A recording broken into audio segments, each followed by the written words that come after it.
Ribbon. एक पुराने garage में एक लड़की जिसकी उम्र यही कोई 25 साल होगी जख्मी हालत में कुर्सी से बंधी हुई थी। वो बेहोश थी। उसने शादी का जोड़ा पहन रखा था। उसे देखकर साफ पता लग रहा था कि किसी ने उसे उसकी शादी से ही उठा लिया हो। उसके माथे पर हल्की सी चोट लगी हुई थी और छोटी मोटी खरोंचें थी। वही फर्श पर भी एक उसी उम्र की लड़की घायल पड़ी हुई थी। उसकी हालत पहली वाली लड़की से भी ज्यादा खराब थी। उसका माथा खून से सना था और हाथ पैरों में गहरे जख्म थे जिनसे अभी भी खून निकल रहा था। ऐसा लग रहा था जैसे उसे कई दिनों से टॉर्चर किया जा रहा हो। तभी उसकी पलकें फड़फड़ाने लगती है और वो धीरे धीरे अपनी आंखें खोलती है। पानी, पहला शब्द जो उसके मुंह से निकलता है। वो प्यासी थी और बस एक ही शब्द बोले जा रही थी। वो पानी की तलाश में सब जगह नजर घुमाती है। तब उसकी नजर उस पहली लड़की पर जाती है जिसे देखते ही वो हैरान रह जाती है। वो हिम्मत करके उठने की कोशिश करती है लेकिन उसका शरीर जैसे अब बेजान हो चुका था। वो घसीटते हुए अपने शरीर को पास ही कुर्सी से बंधी लड़की के पास ले जा रही थी और उसके गाल को थपथपाकर कहती है, आशी, आशी उठो, आशी मुझे डराओ मत, देखो मैं हूँ तुम्हारी दी, उठ जाओ इससे पहले कि कोई यहाँ आ जाए। वो उसे बार बार पुकारती है और अपने आसपास नजर रखती है कहीं कोई आ ना जाए। अभी वो बोल ही रही थी कि तभी बाहर से तेज कदमों की आवाज आने लगती है जिसे सुनकर वो लड़की डर जाती है और अपनी बहन आशी को कुर्सी सहित खींचते दूर ले जाने लगती है। उसकी हालत पहले ही बहुत खराब थी और अब अपनी बहन को खींचने पर वो बुरी तरह थक गई थी और ज्यादा जोर देने से उसके जख्मों से भी खून आने लगा था। तभी कोई जोर से दरवाजा खोलता है और एक साथ कई बॉडीगार्ड बंदूक थामे अंदर आ जाते हैं जिन्हें देखकर वो लड़की डर जाती है। लेकिन जब उसकी नज़र उन बॉडीगार्ड्स के बीच से आ रहे दो आदमियों पर पड़ती है तो वो चैन की सांस लेती है। दोनों आदमी जो अंदर आए थे वो बेहद हैंडसम और कोल्ड पर्सनैलिटी के थे। उनमें से एक बहुत ही हैंडसम था। उसे देखते ही दूसरी लड़की की आंखों में प्यार भर जाता है और वो जैसे ही कुछ बोलने को होती है तभी दो गुंडे जैसे दिखने वाले लोग आते हैं जिन्हें देखकर वो डर जाती है। लेकिन अगले पल उसका चेहरा हैरानी से खुल जाता है। दोनों गुंडे उसके सामने सर झुकाकर कहते हैं, बॉस कोई इस लड़की को बचाने आ गया है। अब हम क्या करेंगे? ये तुम क्या बकवास कर रहे हो? दूसरी लड़की गुस्से से पूछती है। दोनों गुंडे एक दूसरे को देखते हैं फिर डरते हुए कहते हैं, बॉस अब आप ही इस लड़की को संभालो, हमें कोई पैसे नहीं चाहिए। ये कहकर वो वहां से भाग जाते हैं। दोनों आदमी जिन्होंने अभी ही अंदर कदम रखा था उन्होंने उन गुंडों की बात सुन ली थी। वो दोनों नफरत से उस दूसरी लड़की को देखने लगे। तभी वो लड़की जो कुर्सी से बंधी हुई थी शोर सुनकर उसे होश आने लगा। जब उसने अपनी आंखें खोली तो अपने सामने बैठी अपनी जुड़वा बड़ी बहन को देखकर डरते हुए बोली, दी मुझे जाने दो, मैं किसी से नहीं कहूंगी कि आपने मुझे किडनैप किया है। मैं अधिक जी से भी शादी नहीं करूंगी, बस आप मुझे जाने दो। ये कहकर वो लड़की फूट फूट कर रोने लगती है। उसकी बातें सुनकर दूसरी लड़की हैरान रह जाती है। आशी, ये तुम क्या कह रही हो? मैंने तुम्हें कब किडनैप किया? मैं तो खुद यहाँ कई दिनों से कैद थी और कोई मुझे टॉर्चर कर रहा था। मुझे नहीं पता तुम्हें यहाँ कौन लाया है। वो आगे कुछ कहती तभी उसे एक ठंडी खतरनाक आवाज सुनाई दी, बस बहुत हुआ तुम्हारा नाटक। मैंने तुम्हें हमेशा नजरअंदाज किया लेकिन अब नहीं। तुमने मेरी शादी बर्बाद कर दी। तुम्हारी वजह से मेरे परिवार की बेइज्जती हुई। अब तो हद हो चुकी है। तुमने मेरी होने वाली पत्नी को किडनैप किया और उसे मारना चाहती थी। अपने ऊपर इल्जाम लगाते देख दूसरी लड़की गुस्से से बोली, ये सब झूठ है, मैंने कुछ नहीं किया। क्या तुम्हें मेरी हालत नहीं दिख रही है? मुझे टॉर्चर किया है और वो गुंडे कौन है मैं नहीं जानती, मेरा विश्वास करो। वो गुंडे वही है जिन्होंने मुझे पकड़ा था। मुझे नहीं पता अब वो इन सब में मुझे क्यों फंसा रहे हैं। उसकी बात सुनकर वो लड़का जो कोई और नहीं, हमारी कहानी का हीरो अधिक रायजादा है, वो उस लड़की को नफरत से देखकर कहता है, ये पहली बार नहीं है जब तुमने आशी को चोट पहुंचाई है, इसलिए मासूम बनना बंद करो। तभी आशी रोते हुए कहती है, प्लीज दी ये नाटक बंद कर दो, मैं आपके रास्ते से हट जाऊंगी और आपकी ही शादी होगी अधिक जी से। मैं ही आप दोनों के बीच आई थी, इसलिए मैं आप दोनों की जिंदगी से बहुत दूर चली जाऊंगी। बस आप गलत काम छोड़ दीजिए और घर चलिए। दूसरा लड़का आगे आया और उसने आशी के हाथों पर बंधी रस्सी खोल दी। भाई, मुझे लगा था मैं अब कभी आप सबको दोबारा नहीं देख पाऊंगी। आशी ने उस लड़के को गले से लगा लिया। ये लड़का कोई और नहीं आशी और उस दूसरी लड़की का सगा भाई अभिनव जिंदल है, जिंदल फैमिली का दूसरा बड़ा बेटा। तुम अधिक की जिंदगी से कहीं नहीं जाओगी प्रिंसेस। अगर किसी को जाना है तो वो ये है, तुम तीसरी इंसान नहीं हो क्योंकि अधिक तुम्हें पसंद करता है ना कि इस लड़की को। ये कहते हुए उसने नफरत से दूसरी लड़की को देखा जो उन्हें ही अपनी दर्द भरी आंखों से देख रही थी। बार बार अपने लिए ऐसे इल्जाम सुनकर वो लड़की गुस्से से बौखला जाती है। उसमें पता नहीं कहाँ से इतनी ताकत आ जाती है कि वो तेजी से आशी को खींच लेती है और उसके बालों को अपनी मुट्ठी में भरकर गुस्से से कहती है, मैंने तुझे अपनी बहन समझा था लेकिन मुझे नहीं पता था कि तेरे आने से मुझसे मेरा सब कुछ छिन जाएगा। मेरे मॉम, डैड, भाई और अब प्यार भी। आज मैं तुझे नहीं छोड़ूंगी। दी छोड़ दो, दर्द हो रहा है। आशी अपने बालों को पकड़े रोते हुए कहती है। वो लड़की आशी का सर गुस्से से दीवार पर मार देती है, जिससे उसके माथे से खून पानी की तरह बहने लगता है। अभिनव जिसे कुछ भी समझने का समय नहीं मिला था, अचानक अपनी बहन को खुद से दूर जाते देख और उसके माथे से बहता खून देखकर वो गुस्से से पागल हो गया। रितिका, वो गुस्से से चिल्लाया। तभी गन शॉट की आवाज उस गराज में गूंज उठी और वो गोली सीधा उस लड़की के उसी हाथ में घुस जाती है जिससे उसने आशी के बाल पकड़े हुए थे। वो लड़की जिसे गोली लगी थी वो अपनी भरी हुई लाल आंखों से उस शख्स को देख रही थी जिसे उसने अपनी जान से भी ज्यादा प्यार किया था। आज उसके ही प्यार ने उस पर गोली चला दी। उस लड़की की आंखों में एक पल को जज्बात उभर आए और इसी में उसकी पकड़ आशी के बालों से ढीली हो गई, जिससे वो भागने की कोशिश करने लगी लेकिन उस लड़की ने फिर से उसे पकड़ लिया। रितिका, मेरी बहन को छोड़ो। दूसरा लड़का जो गन शॉट की आवाज सुन के सदमे में खड़ा था एकदम से चिल्लाता है और भागकर आशी के पास आने लगता है।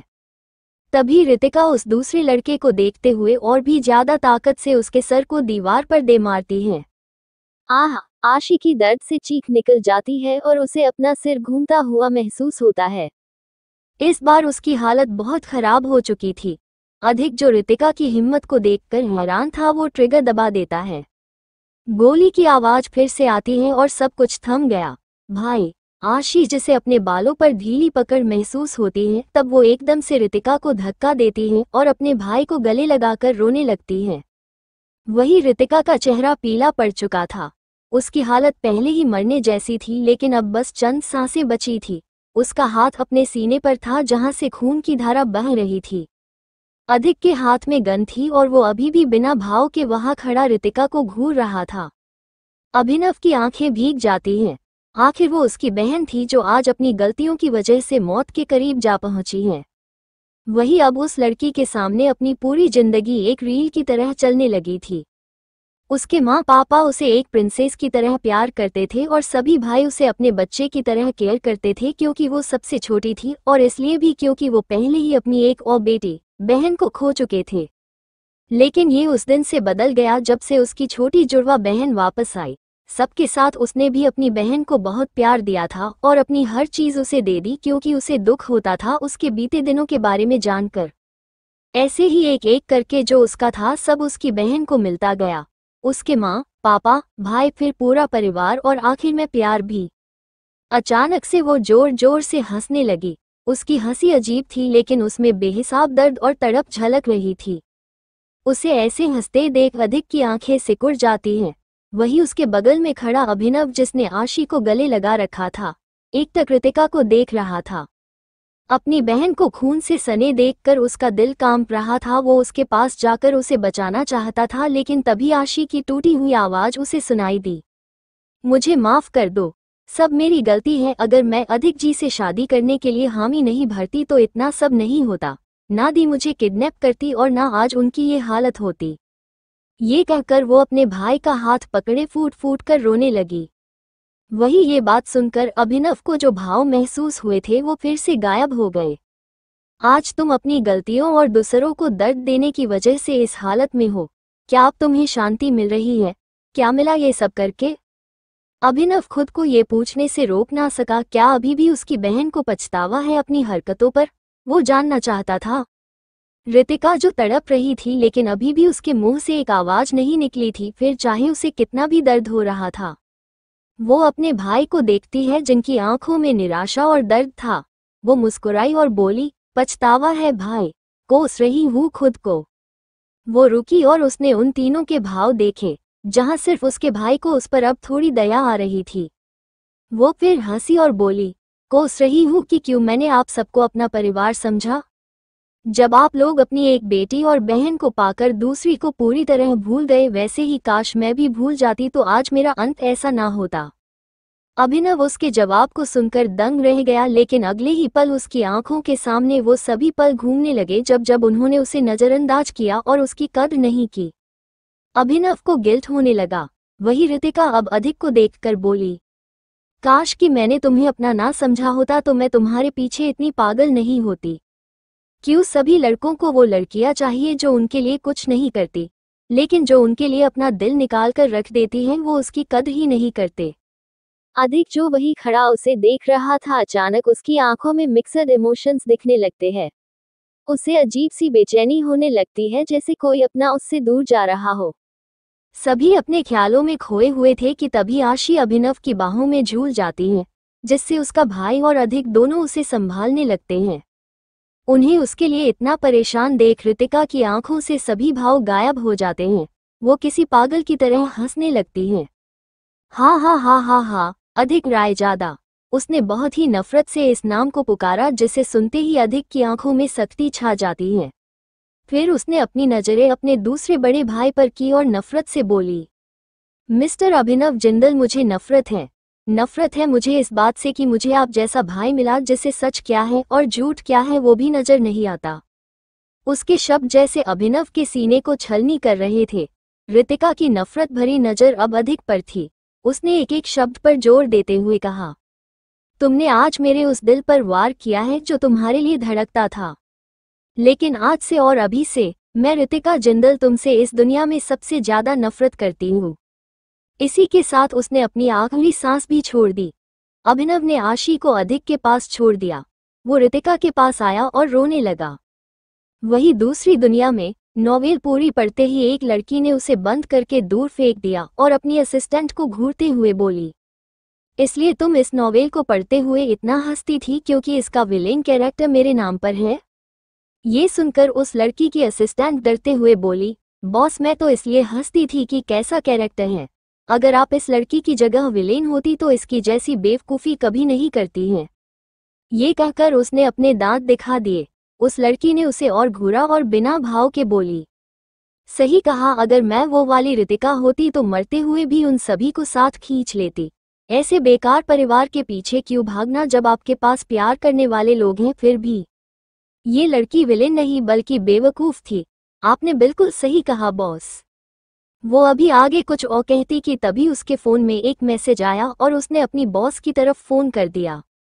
उस मैसेज को पढ़कर वो लड़की तेजी से उठी और बोली, जल्दी चलो वरना वो लोग हम तक पहुंच जाएंगे। हम दोनों अलग रास्ते जाएंगे जिससे वो हम तक ना पहुंच सके।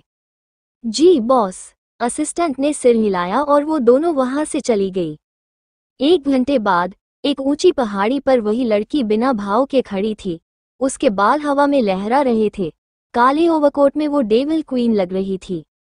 उसे घेरे कई हथियारबंद ऑफिसर उसकी तरफ अपनी बंदूक ताने खड़े थे।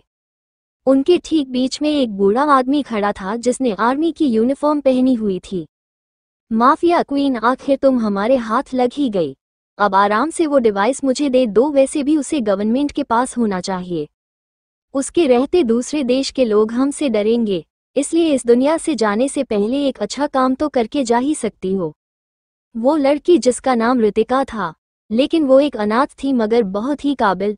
पूरा अंडरवर्ल्ड उसके काबू में रहता है और हर कोई उससे खौफ खाता है। खौफ हो भी क्यों ना, एक तरफ वो जान लेती है तो दूसरी तरफ वो जान बचाती भी है। उसकी कई पहचान है। उस अधेड़ उम्र के आदमी की आवाज़ सुनकर रितिका पागलों की तरह हंसती है। चीफ, क्या तुम मुझे मूर्ख समझते हो? सरकार को कैसे नहीं पता कि उनका सबसे बड़ा दुश्मन अंडरवर्ल्ड नहीं बल्कि उनके ही दोस्तों के भेष में छुपे हुए हैं। फिर वो चारों तरफ देखती है जहां हजारों की गिनती में एक पूरी यूनिट थी जिनका बॉस ये आर्मी चीफ था जो नौकर सरकार का था लेकिन वफादारी दुश्मन देश से निभा रहा था। तुम्हें लगता है कि अंडरवर्ल्ड पर राज करने वाली क्वीन को पकड़ना इतना आसान है? वो हंस पड़ी।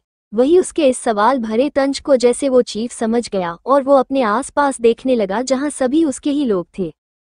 मगर फिर भी डर से उसके माथे पर पसीने की बूंदें झलकने लगी थी।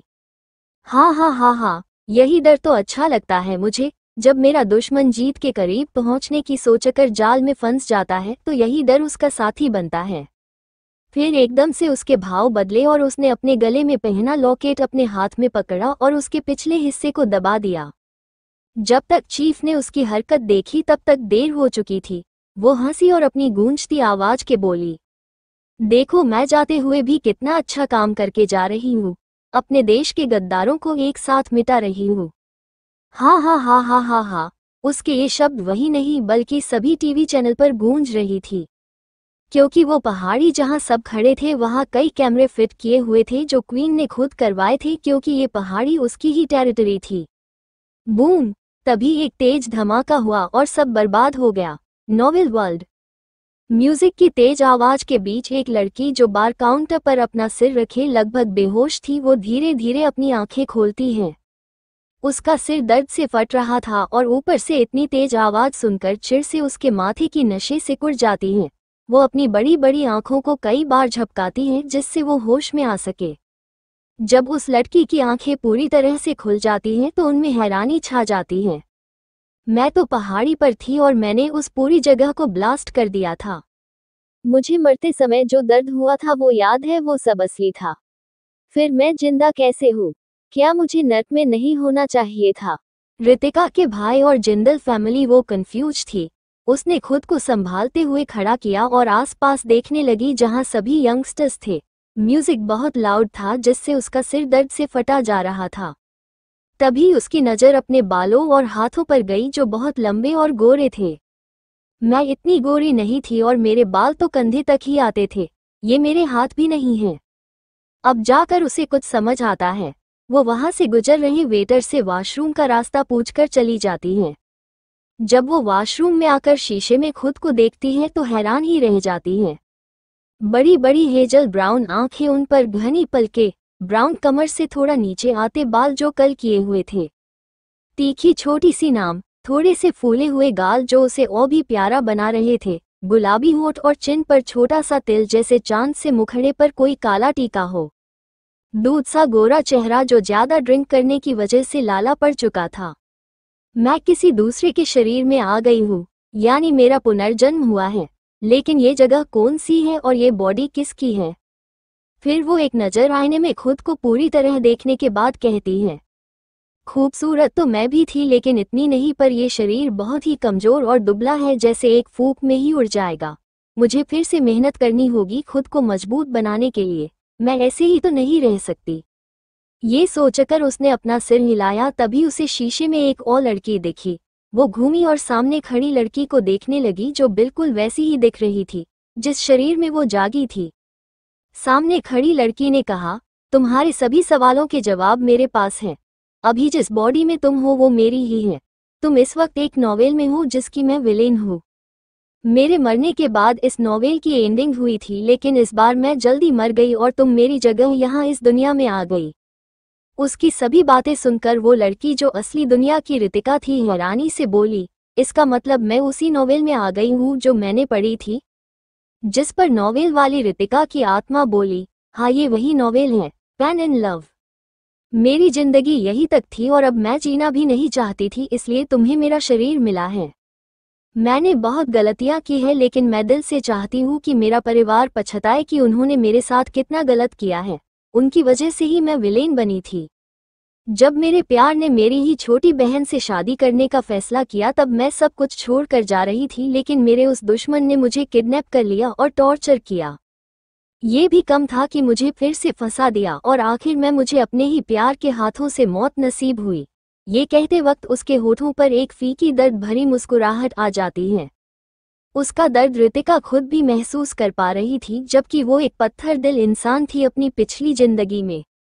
मैं बस तुमसे यही वादा चाहती हूँ कि तुम मेरी मौत के पीछे के मास्टरमाइंड को ढूंढ लोगी और उससे बदला लोगी।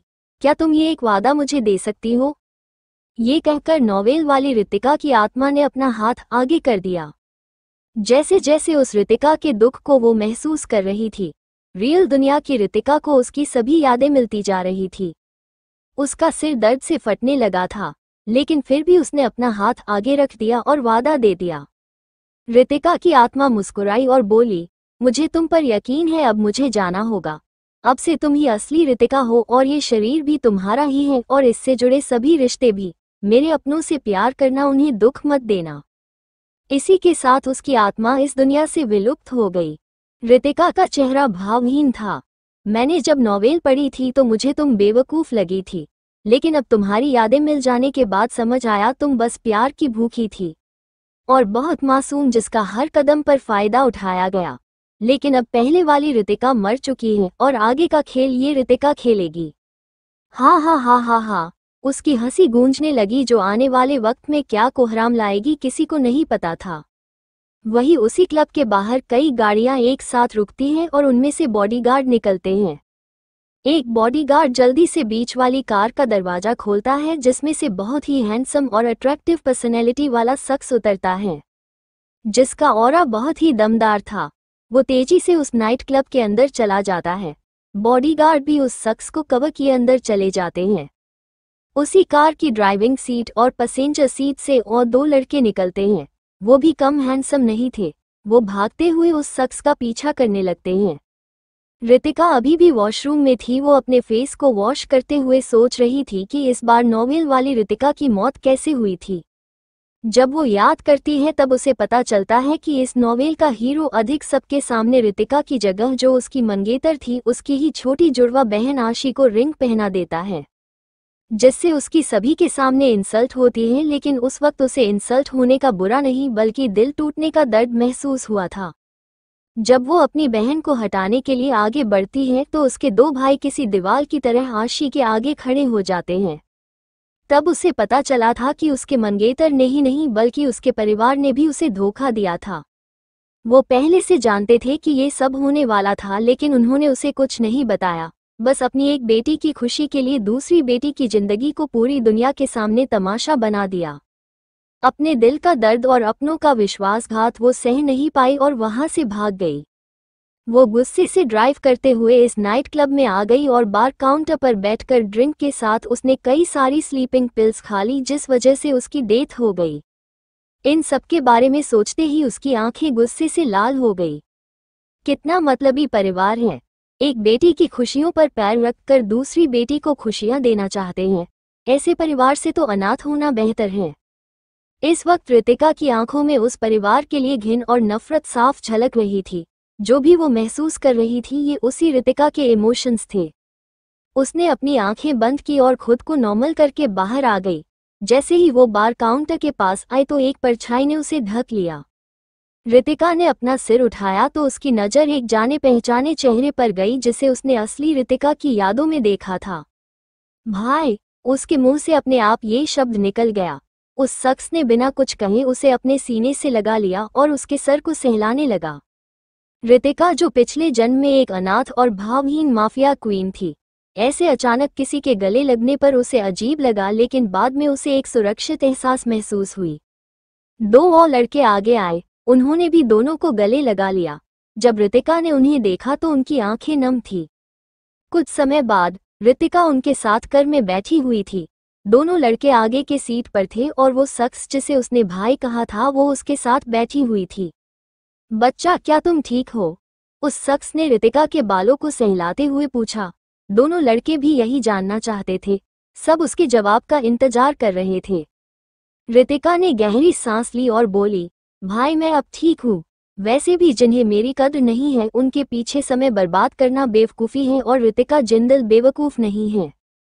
तीनों लड़कों को अपनी बहन से इस जवाब की उम्मीद नहीं थी। उन्हें आज उसमें कुछ बदला हुआ लग रहा था, लेकिन ये जानकर कि अब वो अपने बारे में सोच रही हैं उन्हें खुशी भी हो रही थी। लिटिल सिस्टर, तुमने बिल्कुल सही कहा है।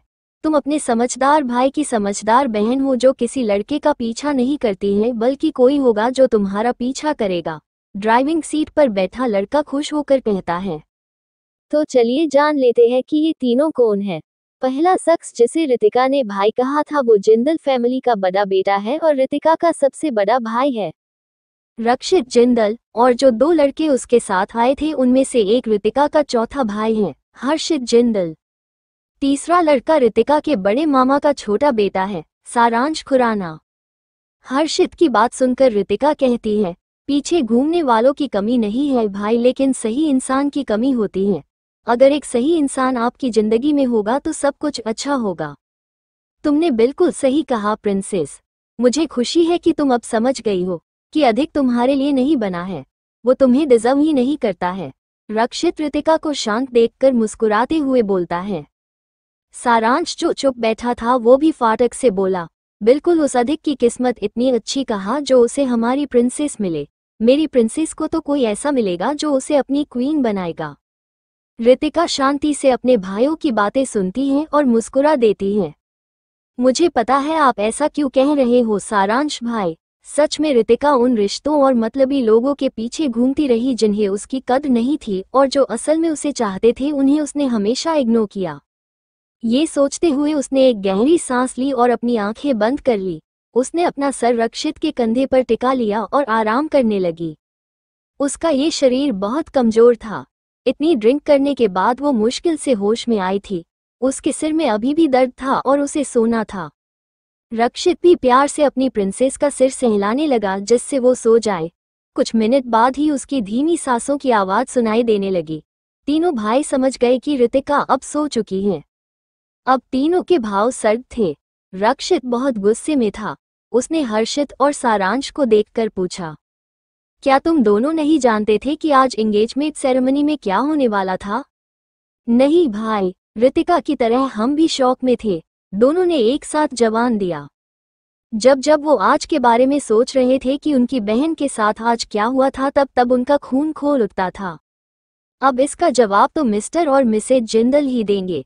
आखिर क्या हासिल हुआ उन्हें अपनी ही बेटी को सबके सामने बेइज्जत करके? ये कहते हुए रक्षित की आंखों में अपने ही मॉम डैड के लिए नफरत उतर आई थी। आधे घंटे में वो जिंदल मेंशन पहुंच गए।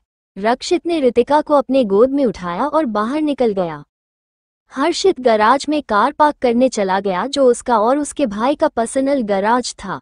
बाकी फैमिली वालों की कार दूसरे गैराज में रखी जाती थी। सारांश रितिका के सिर को सहलाकर अपने घर चला गया था, जो जिंदल मेंशन के पास ही था। ये एक प्राइवेट प्रॉपर्टी थी जिसे 4 फैमिली ने मिलकर लिया था और उनके मेंशन यहाँ बने हुए थे। रायजादा मेंशन जिंदल मेंशन के सामने था और खुराना मेंशन उनके बगल में। एक और मेंशन था जो रायजादा फैमिली की बेटी का ससुराल था, लेकिन अभी वहाँ कोई नहीं रहता है, वो सब अब्रॉड में रहते हैं। रक्षित रितिका को मेंशन के अंदर लेकर जाता है तो उसे हॉल में सभी बैठे दिखते हैं। वो समझ गया था ये लोग सेरेमनी से जस्ट अभी ही आए हैं, इसलिए अपने कमरे में नहीं गए, वरना इनमें से किसी को भी फर्क नहीं पड़ता कि इस वक्त उनके घर की बड़ी बेटी कहाँ होगी और कैसी होगी। उसने उन्हें इग्नोर किया और हॉल से होते हुए जाने लगा। तभी पीछे से उसके डैड ने आवाज दी, रक्षित तुम एंगेजमेंट सेरेमनी में आने वाले थे, फिर क्यों नहीं आए? और रितिका को इस तरह क्यों उठाया हुआ है? रक्षित उनके सवाल को सुनकर भी पलटा नहीं। वो अपनी सख्त आवाज में बोला, जिसके लिए अब्रॉड से आया था, जब वही वहां नहीं थी तो मैं रुक कर क्या करता? और रही बात मेरी बहन की, तो उसके बारे में जानने का हक अब आप खो चुके हो। अपनी बात कहने के बाद वो अपनी लिफ्ट में गया जो सीधा टॉप फ्लोर पर रुकती थी। वही उसका इतना ठंडा जवाब सबको खल रहा था। तभी आशी, जिसकी आंखों से आंसू बहने लगे थे, वो अपने डैड का हाथ पकड़कर कहती है, डैड आज हमने दी के साथ बिल्कुल सही नहीं किया है। आपको अधिक जी की बातें नहीं माननी चाहिए थी। देखिए अब भाई और भी नाराज हो गए, वैसे भी वो मुझे पसंद नहीं करते थे। उसे रोता देखा उसके दोनों भाई आगे आए और उसके दोनों कंधों को पकड़कर बोले, आशी सब ठीक होगा, देखना एक दिन भाई को भी रियलाइज हो जाएगा कि वो गलत का साथ दे रहे हैं। उनके ही ज्यादा प्यार की वजह से रितिका बिगड़ गई है। वो तुमसे जलती हैं क्योंकि सब तुम्हें पसंद करते हैं और प्यार करते हैं क्योंकि तुम ऐसी हो कि कोई भी तुम्हें पैम्पर करने से खुद को रोक नहीं पाएगा। हाँ अभिनव भाई, आपने बिल्कुल सही कहा है। ये है ही रोने वाली कांच की गुड़िया, जिसकी तकलीफ आप सबको हमेशा नजर आती है, लेकिन रितिका की नहीं। सबने मुड़कर देखा तो वहां हर्षित खड़ा था जिसने ये शब्द कहे थे। वो अंदर आया और आशी को देखकर बोला, ये सब अंधे और बेवकूफ है, लेकिन मैं और मेरे भाई नहीं। हमें तुम्हारी जैसी हर वक्त रोने वाली बहन बिल्कुल पसंद नहीं है, जो अपने आंसुओं को हथियार बनाकर दूसरों के हिस्से की खुशियां छीन लेती हैं। हमारी रितिका जो भी है सामने है, उसके अंदर कोई भी दिखावा नहीं है, इसलिए तो तुम्हारे ये बेवकूफ माँ बाप और 2 भाइयों से बुरा भला कहते हैं। वो भी अपनी सारी भड़ास निकालने के बाद लिफ्ट में चला जाता है। उसका फ्लो भी सेम था। आशी उसे जाते देखती रही, फिर अपने आंसुओं को साफ करके अपनी मॉम से बोली, देख लिया आपकी कसम मानने का नतीजा। अब मेरे दोनों भाई मुझसे और दूर चले गए। क्या जरूरत थी आपको अधिक जी की फैमिली की बात मानने की? सब कुछ बर्बाद हो गया। वो भी गुस्से से सीढ़ियों से होते हुए सेकंड फ्लोर पर चली जाती है, जहां उसका रूम था, जो पहले रितिका का था, लेकिन जब उसे पसंद आया तो उसे ही दे दिया गया। CH3 रितिका का गुस्सा और रिश्ते की बात। अगली सुबह रितिका जब उठी तो सुबह के 4:30 बज रहे थे। उसने पूरे रूम को गौर से देखा, जो कि व्हाइट एंड ग्रे कलर के कॉम्बिनेशन का था, और उसमें बेड, सोफा, टेबल सब ब्लैक कलर का था। रूम उसकी पसंद का था। उसे याद आता है कि जब आशी सबको मिलती है तो उसे प्रिंसेस ट्रीटमेंट दिया जाता है और उसे अपनी पसंद से रूम सिलेक्ट करने को कहा जाता है, तब वो अनजाने में रितिका का रूम चूज कर लेती है। उसके घर वाले बिना एक भी पल सोचे अपनी बड़ी बेटी का सामान उसी के बगल वाले छोटे से कमरे में रखवा देते हैं और आशी को वो प्रिंसेस थीम वाला बड़ा रूम दे देते हैं। उस वक्त रितिका बिना कुछ कहे अपना रूम अपनी बहन को दे देती है और खुद उस छोटे से कमरे में रहने लगती है। लेकिन जब ये बात उसके बड़े भाई को पता चलती है तो वो दूसरे ही दिन उसका सामान अपने फ्लोर के सबसे बड़े रूम, जो उसने अपनी बहन के लिए ही तैयार करवाया था, उसमें रखवा देता है। वो उसे उसके बर्थडे पर सरप्राइज देने वाला था, इसलिए उसने रूम अभी तक रितिका को नहीं दिखाया था। वो भी एक प्रिंसेस रूम था, जिसे बाद में रितिका ने चेंज करवा दिया क्योंकि उसे पिंक थीम बच्चों जैसी लगती थी। शायद हम दोनों रितिका काफी चीजों में एक जैसी थी, इसलिए मैं उसकी बॉडी में आई हूँ। इस बारे में सोचते हुए वो उठी और बैग सही करके फ्रेश होने चली गई। 10 मिनट बाद वो जॉगिंग सूट पहले अपने रूम से बाहर निकली और लिफ्ट से नीचे चली गई। इस वक्त सब सोए हुए थे, बस घर के बेटे बाहर ग्राउंड में जॉगिंग कर रहे थे। सारांश भी यही आ जाता था। इस वक्त पांचों लड़के बहुत ही हॉट और अट्रैक्टिव लग रहे थे। तभी सब रितिका को आते हुए देखते हैं, जिसके कानों में हेडफोन था और हाथ में बॉटल। वो जॉगिंग कर रही थी। उसका ध्यान अभी अपने भाइयों पर नहीं गया था। जैसे ही हर्षित और सारांश ने उसे देखा तो वो चौंक गए, फिर खुश होकर चिल्लाए, लिटिल सिस्टर हम यहाँ हैं। वो दोनों ऐसे कह रहे थे जैसे रितिका उन्हें ही ढूंढती हुई आई थी। रितिका जिसे सुनाई तो कुछ नहीं दिया था, लेकिन उसे एहसास हो गया था कि कोई उसे देख रहा है। उसने अपने हेडफोन उतारे तो उसे अपने दोनों भाई बेवकूफ की तरह हाथ हिलाते हुए नजर आए। उसने अपना सिर हिलाया और उनकी तरफ रनिंग करने लगी। वही उन दोनों की हरकत रायजादा मेंशन के ग्राउंड में जॉगिंग कर रहे लड़कों ने भी सुन ली थी। उनकी नज़र भी जैसे रितिका पर ठहर गई थी। वो आज बहुत ही कॉन्फिडेंट एंड कोल्ड लग रही थी, जो सबको अपनी तरफ अट्रैक्ट कर रही थी। रायजादा मेंशन में भी 4 लड़के थे, जिनमें से 3 का ध्यान रितिका पर था और चौथा वो पूरे फोकस के साथ जॉगिंग कर रहा था। तभी उन तीनों में से एक बोला, यार आफ्टर ब्रेकअप का ग्लो सुना था, लेकिन सगाई टूटने का ग्लो अगर ऐसा होता है तो ये बड़ा ही खतरनाक है। जिस पर दोनों लड़के उसके सिर पर मारकर बोलते हैं, बकवास बंद करो। फिर रितिका को देखकर दूसरा लड़का कहता है, ये सब इस रितिका का कोई नाटक होगा जिससे भाई इसकी तरफ अट्रैक्ट हो जाए और उसे नोटिस करे। जिस पर पहला लड़का भी बोला, ये रितिका बहुत शातिर है, जब इसे लगा कि घी सीधी उंगली से नहीं निकलेगा तो अब वो अपनी उंगली टेढ़ी कर रही है। ये अब इग्नो गेम खेलेगी, जैसे अब ये मूव ऑन हो चुकी है और इसे हमारे अधिक भाई से कोई फर्क नहीं पड़ता। दूसरे लड़के को उसकी बात सही लगी, लेकिन तीसरे लड़के का मुंह बन जाता है और वो कहता है, आप दोनों मुझसे बड़े हो और समझदार भी, लेकिन इस बार मैं आपकी बातों से सहमत नहीं हूँ, क्योंकि कल जो रितिका के साथ हुआ है उसके बाद कोई भी लड़की जिसकी सेल्फ रिस्पेक्ट होगी वो मुड़कर उस इंसान को दोबारा नहीं देखेगी जिसने उसकी इंसल्ट की, वो भी सबके सामने। वो फिर से जिंदल मेंशन के ग्राउंड की तरफ देखता है और उन दोनों को छोड़कर वहां से चला जाता है। ये तीनों लड़के रायजादा फैमिली के बेटे और अधिक रायजादा के छोटे भाई। पहला लड़का शुभ रायजादा, अधिक का छोटा भाई। दूसरा लड़का विवान रायजादा, अधिक के चाचा का बड़ा बेटा। तीसरा लड़का ध्रुव रायजादा, अधिक के चाचा का छोटा बेटा और हर्षित का बेस्ट फ्रेंड।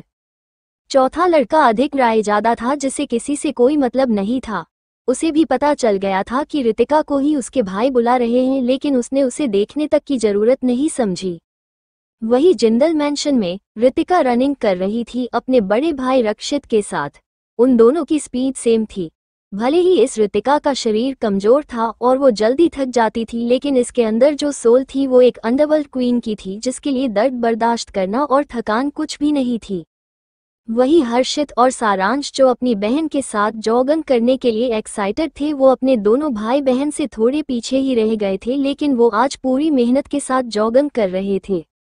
वही उनके पीछे अभिनव और हर्ष थे। हर्ष जिंदल हर्षित का जुड़वा भाई जो उससे सिर्फ 1 मिनट बड़ा है। उन दोनों को आज बुरा लग रहा था क्योंकि हमेशा की तरह रितिका ने उन्हें गुड मॉर्निंग विश नहीं किया और ना उनकी तरफ देखकर मुस्कुराई। वो उन्हें इग्नोर कर रही थी। दोनों भाइयों को ये बात खल रही थी और अपने तीनों भाइयों से अब जलन भी होने लगी थी, लेकिन वो कुछ कर नहीं सकते हैं। जो उन्होंने कल किया था उसके बाद उनकी हिम्मत नहीं थी अपनी बहन से कुछ भी कहने की। 1 घंटे बाद वो सभी अपनी अपनी जिम में थे। रक्षित, रितिका और हर्षित 4th फ्लोर पर बनी उनकी पर्सनल जिम रूम में वर्कआउट कर रहे थे। 1 घंटे बाद सभी रेडी होकर नीचे डाइनिंग एरिया की तरफ चले गए। तीनों साथ में लिफ्ट से निकले। उन्हें एक साथ देखकर आशी जो सभी को खाना सर्व कर रही थी, वो उदास हो गई क्योंकि जब से वो यहाँ आई थी उसके ये दोनों भाई उसे पसंद नहीं करते थे। उसने कितनी कोशिश की उनका दिल जीतने की। वही रितिका उसे पहले बड़ी बहन की तरह प्यार करती थी, लेकिन अब वो उससे नफरत करने लगी। तीनों दादा और दादी के पास वाली चेयर पर बैठ गए। वहाँ पूरी जिंदल फैमिली थी। सारांश भी वही था क्योंकि खुराना फैमिली अभी तक अब्रॉड से वापस नहीं आई थी, सिर्फ सारांश यहाँ आ गया था। वो 1 साल से यही रहता था, लेकिन अब उसकी फैमिली इंडिया आ रही थी, इसलिए वो अपने मेंशन में शिफ्ट हो गया था। उसने पूरा मेंशन साफ करवा दिया था और सर्वेंट भी हायर कर लिए थे। तो आइए जान लेते हैं जिंदल फैमिली के बारे में। राजवर्धन जिंदल अपनी पत्नी से बहुत प्यार करते हैं। सख्त और ठंडे स्वभाव के हैं। इन्हें अपने पोते रक्षित पर गर्व है और ये अपने सभी बच्चों से प्यार करते हैं, लेकिन दिखाते नहीं हैं। रितिका उनकी लाडली पोती है क्योंकि वो बचपन से उनके साथ ज्यादा रही हैं। साधना जिंदल, रितिका की दादी, ये शांत स्वभाव की महिला है, लेकिन अपने समय की बहुत बड़ी बिजनेस वूमेन रह चुकी हैं। ये अपने परिवार की इकलौती संतान थी, इसलिए सारा बिजनेस इन्हें मिला था जिसे उन्होंने बहुत अच्छे से संभाला और अब इनकी कंपनी टॉप 5 में आती है, जिसे अब उनका पोता अभिनव संभालता है। लेकिन असल में उन्होंने अपना बिजनेस रितिका के नाम किया है, जो उसे उसके 20वें जन्मदिन पर मिलेगा। इसी से आप समझ गए होंगे कि ये भी सबसे ज्यादा प्यार अपने पीते रक्षित और पोती रितिका से करती हैं। ये आशी को भी पसंद करती हैं क्योंकि वो भी उनकी पोती है जो इतने समय बाद वापस आई है, लेकिन उसकी हमेशा रोकर सिंपैथी लेने वाली आदत से इन्हें चिढ़ होने लगी है। रितिका के दादा और दादी के 3 बच्चे हैं, 2 बेटे और 1 बेटी। इनके बड़े बेटे राघव जिंदल, रितिका और आशी के डैड, ये सबसे ज्यादा प्यार अब आशी से करते हैं क्योंकि उन्हें गिल्टी फील होता है कि उनकी लापरवाही की वजह से उनकी छोटी बेटी को इतना कष्ट झेलना पड़ा। ये रितिका को पसंद नहीं करते क्योंकि उन्हें उसका जिद्दी स्वभाव बिल्कुल पसंद नहीं है और उन्हें लगता है वो ज्यादा लाड़ प्यार की वजह से बिगड़ गई है, इसलिए ये उसे इग्नोर करते हैं। स्नेहा जिंदल, ये है इनकी पत्नी और रितिका की माँ। ये हमेशा से सबसे ज्यादा प्यार अपनी छोटी बेटी आशी से था। उसके खो जाने के बाद ये गुमसुम रहने लगी थी और रितिका को भी इन्होंने माँ का प्यार नहीं दिया है। वो अपने एक बच्चे के दुख में सबको भूल गई थी, इसलिए जब इन्हें अपनी बच्ची मिली तो वो उनके कदमों में सारी खुशियां रख देना चाहती थी। इनकी जिद की वजह से ही अधिक रायजादा और आशी का रिश्ता हुआ था, वरना घर में कोई भी इसके लिए हामी नहीं भर रहा था क्योंकि अधिक रितिका का मंगेतर था। ऐसा इन्होंने क्यों किया, ये आपको आगे पता चलेगा। इनके 4 बेटे हैं और 2 बेटियां, रक्षित, अभिनव, हर्ष, हर्षित, रितिका और आशी। रक्षित और हर्षित बचपन से ही रितिका से सबसे ज्यादा प्यार करते थे और उसे प्रिंसेस की तरफ ट्रीट करते थे। अभिनव और हर्ष भी उसे बहुत प्यार करते थे, लेकिन वो दोनों आशी के आने के बाद बदल गए। उन्हें लगता था कि उन्हें अपनी छोटी बहन को ज्यादा प्यार देना होगा जिससे वो कंफर्टेबल हो जाए और अपने पुराने बुरे दिन भूल जाए। लेकिन इस चक्कर में उन्होंने अपनी एक बहन को पूरी तरह से भुला दिया, जिससे पुरानी वाली रितिका ने आशी को बहुत बार हट करने की कोशिश की, जिससे अब वो उसे बिल्कुल पसंद नहीं करते। अब उनकी प्रायोरिटी सिर्फ आशी थी। वही रक्षित और हर्षित दोनों सख्त स्वभाव के थे। जहां रक्षित को कम बोलना पसंद था और उसका ऑरा सर्द रहता था, वहीं हर्षित अपने परिवार के लिए हंसमुख था, लेकिन दूसरों के लिए एक भावहीन इंसान। उन दोनों को आशी कभी पसंद नहीं आई, क्योंकि उन्हें उसकी हरकतें अजीब लगती थी और उसका जरूरत से ज्यादा मीठा बोलना उन्हें बहुत फेक लगता था। उन्हें उससे कभी अपनापन महसूस नहीं हुआ जो उन्हें उनकी बहन रितिका से होता है। अब बारी आती है इस घर के सबसे छोटे बेटे के परिवार की। अंशुमन जिंदल, रितिका के चाचा, जो आर्मी में जनरल हैं और छुट्टियों में ही घर आते हैं। इनका स्वभाव अपने डैड जैसा है, सख्त लेकिन अपने परिवार के लिए नर्म। ये रितिका से बहुत प्यार करते हैं लेकिन जताते नहीं हैं। वो नहीं चाहते कि वो ऐसे ही जिद करती रहे और अधिक के पीछे घूमे। रिद्धि जिंदल, रितिका की चाची, इन्हें आशी पसंद है क्योंकि उनके हिसाब से वो बहुत मासूम है, जिसे रितिका हमेशा तंग करती रहती है और उससे जलती है। इनके 2 बच्चे हैं, दोनों ही लड़कियां हैं। मानसी जिंदल, बड़ी बेटी जो हर्षित की क्लास में है। मिशा जिंदल, छोटी बेटी जो रितिका के साथ ही उसकी क्लास में है और आशी की सबसे अच्छी दोस्त भी है। ये भी अपनी मॉम की तरह रितिका को घमंडी और जिद्दी समझती हैं और आशी को बहुत पसंद करती हैं। वही मानसी को ज्यादा किसी से मतलब नहीं है, वो किसी दूसरी वजह से रितिका से चिढ़ती है। अब ये सिर्फ चिढ़ है या उससे ज्यादा, ये आपको आगे पता चलेगा। निधि वर्मा, ये है राजवर्धन जी और साधना जी की इकलौती बेटी। इनकी शादी मुंबई के प्रसिद्ध वर्मा परिवार में हुई है। इनके बारे में हम बाद में जानेंगे।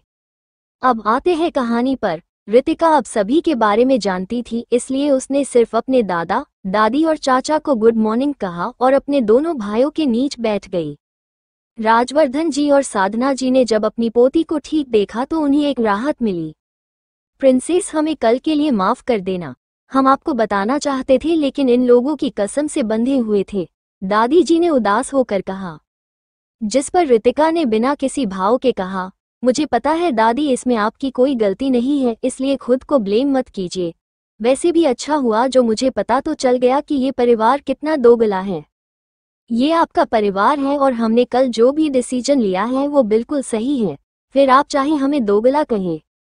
आपसे ज्यादा रायजादा फैमिली की बहू बनने की काबिलियत आशी में है और ये अधिक का खुद का फैसला था। अगर हम आपको पहले से बता देते तो आप हंगामा करती और अपनी छोटी बहन को हट करने की कोशिश करती। अब आपको समझना होगा कि रिश्ते में जिद नहीं की जाती बल्कि उसे जीता जाता है, लेकिन आप इतने सालों में भी अधिक का दिल नहीं जीत पाई। हम इसमें चाहकर भी कुछ नहीं कर सकते थे, राघव जिंदल ने सख्त लहजे में उसे जवाब दिया। रितिका की पकड़ ब्रेड पर कस गई जिसमें वो बटर लगा रही थी। उसने अपनी ठंडी आंखों से सामने वाली हेड चेयर पर बैठे अपने नाम के पिता को देखा और सरकास्म के साथ बोली, मिस्टर राघव जिंदल, ये आपकी ही वाइफ थी जो मुझे एक अच्छी वाइफ बनने की नसीहत देती रहती थी और कहती थी कि मुझे मिस्टर रायजादा का पीछा करना चाहिए जिससे उन्हें दिखे कि तुम कितने एफर्ट कर रही हो। इस चक्कर में मैं क्या से क्या बन गई। इन्होंने मुझे वाइफ की जगह उनकी नैनी ही बना दिया। सुबह नाश्ता बनाकर लेकर जाओ, उनकी हैबिट क्या है जानो और पीछे घूमो।